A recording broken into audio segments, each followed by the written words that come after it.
I've been told by clients that they don't know anything about marketing, and that's why they came to me. But when I walk them through the process of setting up their automatic marketing funnel, I find out, and they find out, that they know far more than they thought they did. As a life coach, you are probably familiar that thoughts create feelings, which create actions. The thoughts that you have about your marketing game will directly influence how you are spreading the word about your coaching business, and inevitably will influence how many people are coming to seek your help. I want to introduce you to a few of my thoughts on marketing that you can choose to adopt that will help you get more clients. And I just have to say how incredible it is that I get to work with such brilliant coaches that teach me about how coaching works, how life coaching works. There were a few years where I was listening to podcasts and reading books about online business while I was still a corporate engineer. I had this fascination that you could put some information out on the internet and get people contacting you for help. And that turned into this deep seated belief and motivational idea that everyone should be able to make money doing something that they can put their whole heart behind. For years, for 11 years, as a matter of fact, my life was get up and go to work doing this thing that I was good at, but I never really felt like my full self was into it. I would save as much money as possible because that showed progress towards me not having to do that anymore. Now, I fully plan on doing this work until I no longer can. I have clients who say the same thing. It doesn't matter how much money is in the bank. When you're doing something that aligns to who you are as a person, well, it's just worth doing. The reason I give that backstory is because these marketing thoughts are actually just facts of life. I've learned them by working on hobbies. Specifically, I've been helping my 10-year-old boy get started on his interests. I've been doing a lot of research on how to program with Arduino and use servo motors. His goal is he wants to make an animatronic. So I've been right there with him, learning about a topic that I know very little about. As a former engineer by profession, and really I will always be an engineer at heart, I was able to follow our curiosity. So I'm going to walk you through 6 thoughts that you can choose to adopt your marketing.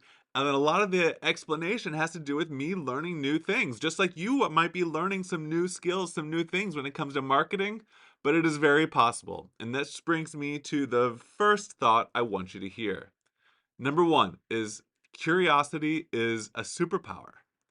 If you're into being a life coach, you will most likely naturally want to learn more about coaching and sharing that knowledge with others. And guess what? That is marketing.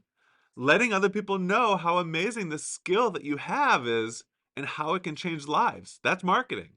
You can apply your curiosity to marketing. If you were to able to figure out how to become a coach, you can figure out how to tell people about it. It really boils down to this. The ability to figure things out is more valuable than knowing everything up front. You don't need all the answers. You just need to be willing to find them. Thought number 2. Your unique way of learning matters. Everyone has a process for acquiring new skills.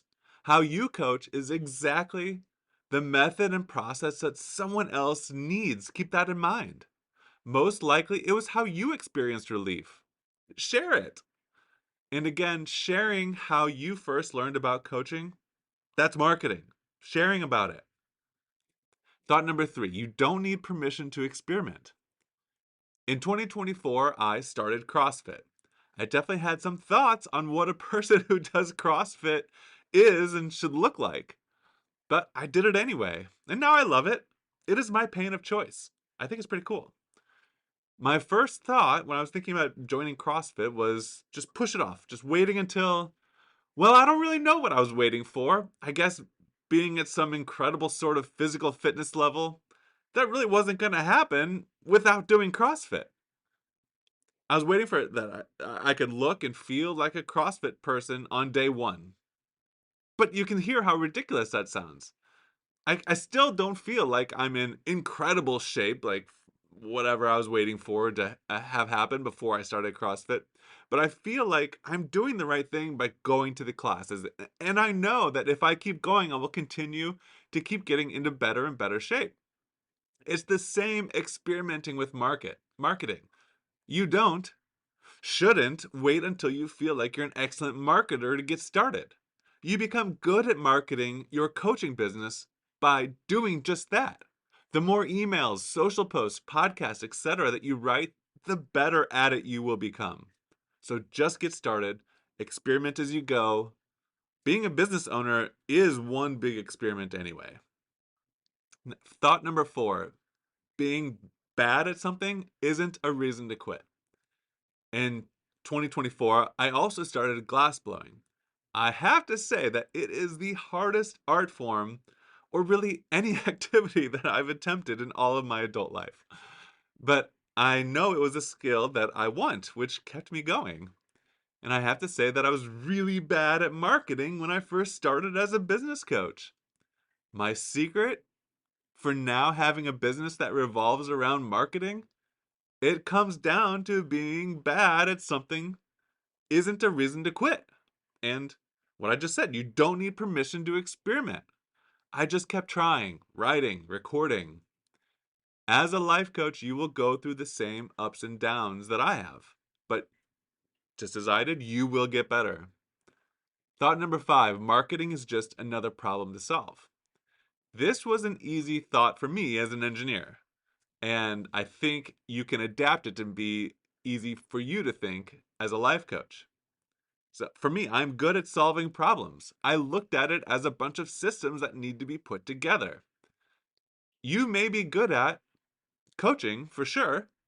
So you may want to lean on recording you coaching people or talking on camera or just audio about coaching. You may be good at writing. You may want to lean on that format. Whatever your strengths are, just start with that. Lean on those and build around that when you're thinking about marketing. Idea number 6. This is the last one. The only real failure is not trying. I'm not the first person to tell you this, but you really do just need to keep making attempts, more shots on goal. You will get better as you progress. You will get better at solving marketing problems. You will get used to being on camera, on microphone, writing, just putting yourself out there in general. If you want to be a life coach, if you want to get more clients, you have to put yourself out there. Other people need to hear about the incredible life-changing skills that you have. That's marketing. How can you get started? I started with podcasts and books. You're listening to this podcast, so that's a great way to get started. How do you know you need help with marketing? Really, if you just want to get it done faster or if you want somebody to do it for you. That's where I come in. I create automated marketing funnels for life coaches. This will bring in a steady supply of consultations. The difference between having an automated marketing funnel and not is the difference between feeling like you are writing your content for someone or a bunch of people versus no one. And that feels totally different when you're talking, when all you hear back is crickets. If you have a funnel, you will always have new people to talk to. When you're ready to have someone create an automated marketing funnel for you, then set up a free consultation at bjbutler.com.